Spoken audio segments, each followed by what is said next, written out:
Welcome to week 2 of our December core messages. I hope you've had a good week and I hope you are feeling festive. I am going to be brief, I promise, because we're going to hear some more from people in our community, which is exciting, and I'm looking forward to that. But I want to remind us some of our theme and idea for these videos. Remember, we're thinking about Christmas dinner. Whether you love it or hate it is kind of besides the point. We're going to use it as a picture to help us understand some things at this time of year. We want to be really deliberate and purposeful about the things that we are thinking about. So in the 4 weeks of December, we are thinking about 4 things, and we began this journey together using the pictures and the images of Christmas dinner last week, thinking about invitation. And as we move on to week 2, we're going to think about being prepared, about preparation. And then to come, week 3 will be feeding people, and week 4 will be cleaning up. So keep that in your mind, keep those ideas fresh. So thinking about being prepared, thinking about getting ready, thinking about preparation.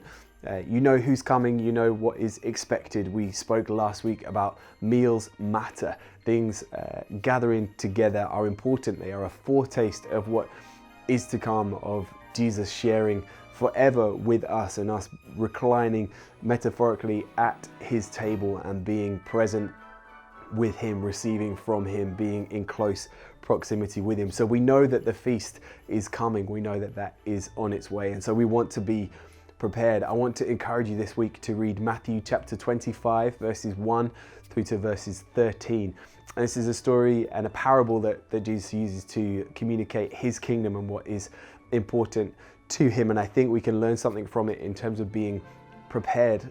Remember, I'm trying to be quick here, so it's up to you to read it and discover it and to invest some time in it. But it speaks of preparation, and it speaks of 5 who were prepared and 5 who were not prepared. And I want to tap into that this week, and I want to help us to remain prepared and to look with expectation to the feast that is coming, and we need to be ready. What does that look like? That looks like when I am preparing Christmas dinner. I remember back to a few years ago when we had a lot of people coming to us on Christmas Day, and there was a lot that needed to get in the oven. There was a lot that needed to be done. And so I physically and actually had to write a list of what needed to be cooked when. I needed to be prepared. I needed to make sure that that turkey was coming in and out of the oven at the right time. Why? Because there's roast potatoes to get in, there's stuffing to get in, there's vegetables to get in, there's Yorkshire puddings to get in. There are other things that need that space. And if we carry on that idea and that example, you represent the oven. There's one of you. There's only one thing that can consume your time and your attention at a time, and you might be brilliant and you might be more capable and competent than I am, and so there might be a couple of things, there might be a couple of shelves in your oven, as it were, and you can cope with a couple of things at once. But I promise you, you can't cook a Christmas dinner in one go. It can't all go in at the same time.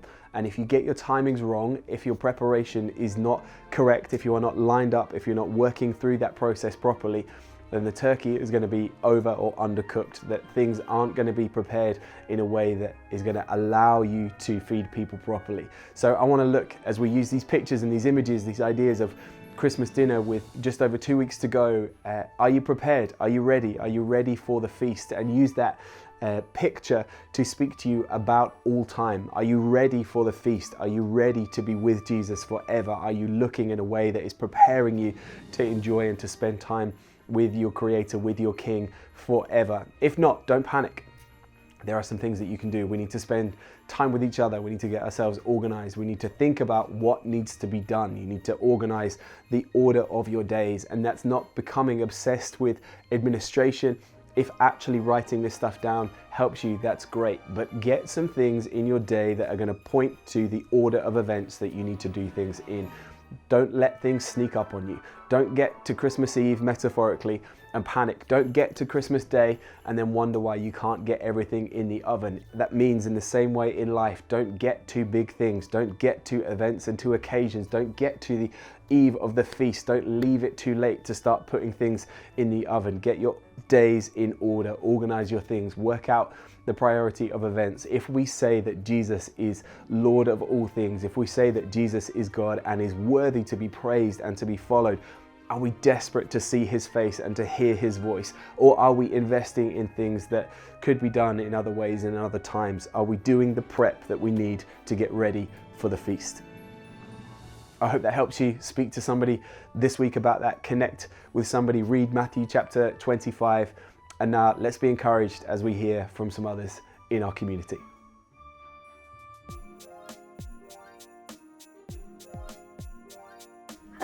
Decorating the tree and listening to songs. I like decorating a lot of things and having family around. Eating. All of them. I'll pick one. We make our own wrapping paper most years. We saw it on Kirsty's Handmade Christmas once and we just sort of adopted it, and it's something that we always do as a family. And it is a little bit stressful and a bit messy and all of those things, but it's a nice thing that we do. I'm a bit of a traditionalist. I love a good Christmas carol service. Probably open the presents. I really like the way that come December, the rest of the year, you try to make times and spaces to eat with people, family and friends and all that sort of thing. But around December, it just becomes, again, so much more intentional. And, it becomes a top priority to carve out those spaces. Yeah. And spend really good quality time with people. And the, the effort that everyone puts into those spaces and meeting places is, I think it's just really heartwarming. It is, yeah. And I like that you don't necessarily just see the same old people. You might spend time with your work colleagues at a work Christmas party that you wouldn't really ever sit down and just laugh with and get to know. It's kind of a bit of a different time. You learn things about people. And it's just, food's really good. I love food. So, I'm a bit, maybe a bit different in a sense. I did not grow up with Christmas in the same way that people that I live around now have grown up with Christmas. So in my childhood, we didn't have presents.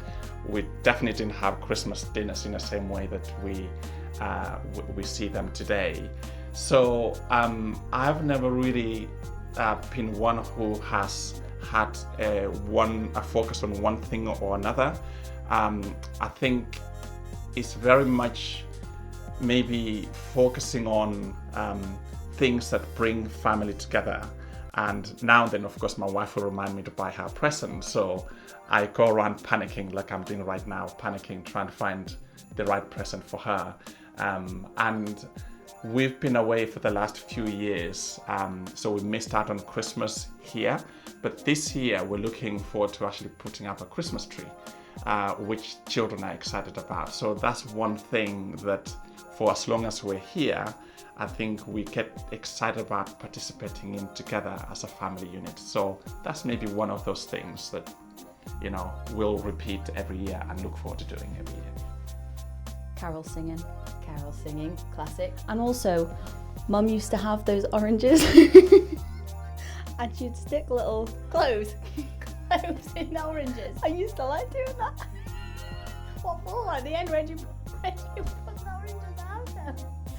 Putting cloves in oranges. Yeah. Nice. Decorating the tree to Christmas lights. Yeah. Do you know what I like to do?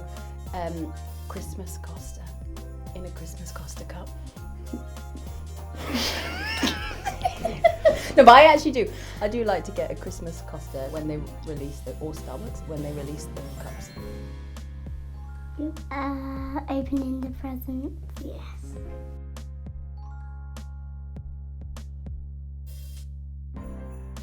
Again, I think it's the time of the year for me. The time of the year reminds us and everyone of maybe people who are not as blessed as we are, or maybe they're not in a same way. Right now we're looking at a situation around the world in places where the war is going on, there's famine already, and people are struggling, people are suffering, don't have water and those sort of things. And I think in our community right now, in our world right now, especially part of the world that we live in, when people are focusing on food, what to eat, the present they get, I think we are reminded that some other parts of the world, people don't have that, and for them, what is most important is actually where they're going to get water, where they're going to get food, and so on. And I think connecting with what's going on around the world right now helps me to focus, maybe to come back a little bit on what Christ was trying to do and has been doing for us, rather than focusing on what we, especially in the West right now, focus on during Christmas. So I think this is an important reminder not to run off focusing on what we want, but looking at the world and seeing what people need and how we can reach out in love and caring for those people in the same way that Christ did for us. And I think because of that, I am able to then focus on what is most important in the same way that Christ would have been focusing on right now. Oh, that's a really tricky question.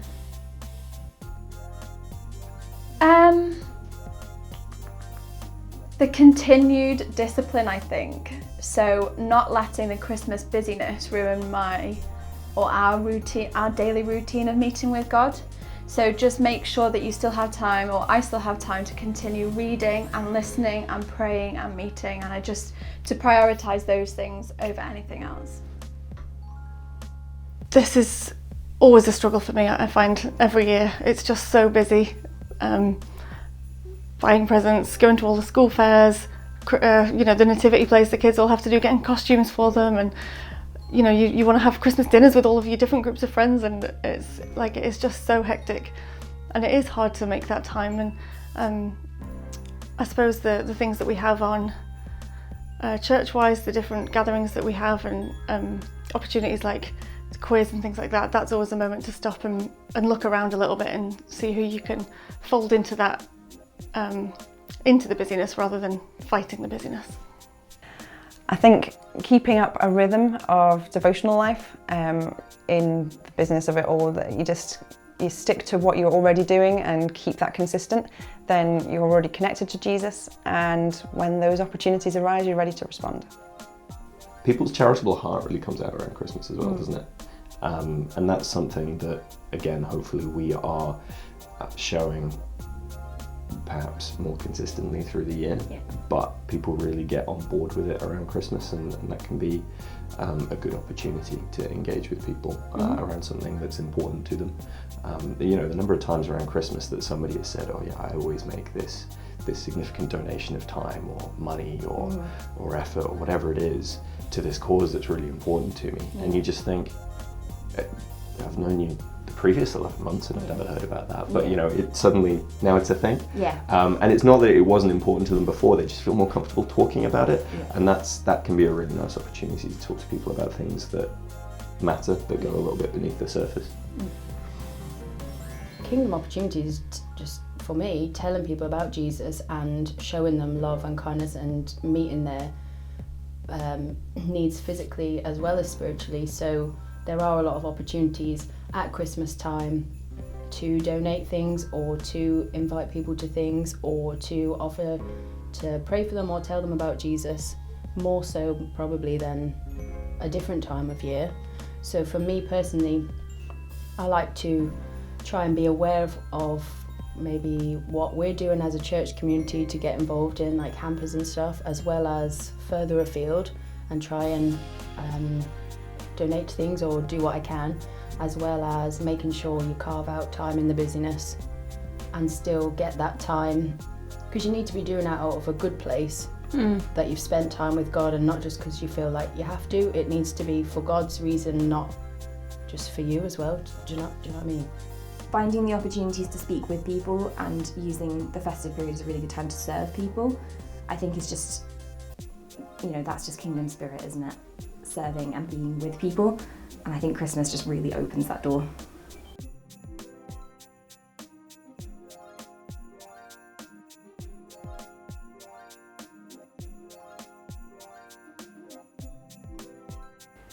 I already meet up with a few people on a regular basis, so I'm just going to continue doing that. Again, a bit of consistency during the craziness that is Christmas just helps keep you connected. We are going to have some people for dinner and a Bible study, and Mark's very excited about a Christmas Bible study, so speak to Mark if you want to come. I think that's it. So one thing that this has been a very unusual year, it's a very strange year for me. I've been at home a lot more, and by being at home I've been able to use the time I have effectively in connection with people that I know, whether they're of faith or of not having any faith at all. And I think that will continue during this period of Christmas. We now have Zoom, we now have, other opportunities, different ways of connecting with people. So I'm actually looking forward to connecting with people on the other side of the world, back on the African continent, as well as my neighbors who are local to me. So technology and just creating time to walk to my neighbors, stopping someone in the street and having a conversation and so on. So I think it's freeing up time to be able to do those things, and I'm looking forward to be able to do that. At Christmas we just like to get out and about, don't we? We like to go to all of the things. We like to switch on the lights in Ramsey, and we go to, the carol concerts and the Christmas quizzes, which I'm preparing, so it's going to be amazing. Putting things in the diary. And just being prepared to be festive with everybody and be joyous with everybody, and I don't think there's really much to prepare for. Pray with them. I would probably pray as well.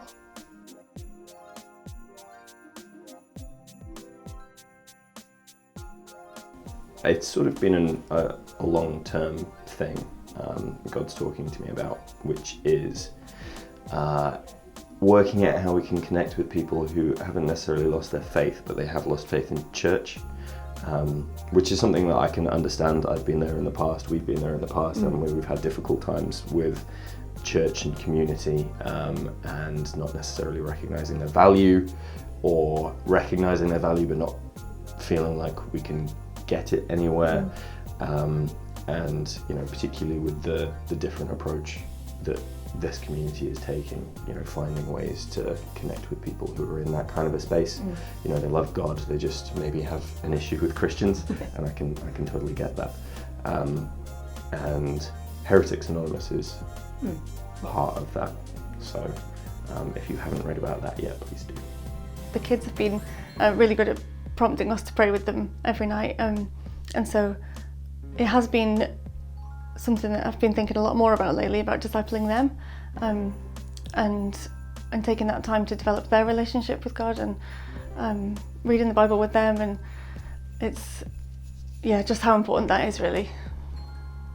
I've actually been reading 1 Samuel at the minute, and God's been speaking to me about offering us opportunities, even if we don't deserve them, or even if we mess up. God knows we're going to do that, but He still calls us and chooses to use us anyway. And I think that's what God's been talking to me a lot about lately, and that kind of, as long as we trust Him, and as long as we know He's good, and we are sometimes going to have obstacles to overcome on the way, but He knows our faults, He sees what we're like, He knows what we're going to do, but He still chooses to have us involved in bringing His kingdom to earth. That's what I've kind of been reading a lot about at the minute. Mine's been more knowing that you don't have to have everything worked out, and you'll always get through it if you're following Jesus and that, we worry so much about working everything out and juggling life and everything, but you don't need to worry, because whatever's going to happen is going to happen anyway. I believe the one area that God is speaking to me about is helping or coming alongside people who find this time of the year really difficult, sad and lonely. And some of them is down to what's happened this year. We've had a lot of loss, sadness, and these individuals, all they need seems like just having someone else they can have a conversation with. Now, I think God is pointing me in this direction a lot more as I connect with people, not just locally, even across in the UK where we came from a few years back. And so it's being available for other people who need love and peace and comfort, and being available, lending an ear to those individuals so they can have someone they can hold a conversation with. And I believe that God has been preparing me for that. So that's what I feel right now God wants me to do. Definitely decision making. And when I was thinking about Ecclesiastes for the devotional I recently did, how tiny decisions can make huge impacts, even like minute things. It's like the butterfly effect. One small good decision can reap huge kingdom benefits. Similarly, one small bad decision or wrong decision can really result in quite negative effects. Not that they can't be changed, but it might be more difficult to do God's work. He's been speaking to me about a few things, partly how worthy he is of my time and my attention, and just kind of trying to strip away the stuff that I don't really need in my life and focusing more on him. Having a good time with everyone. Telling us to keep going and don't stop.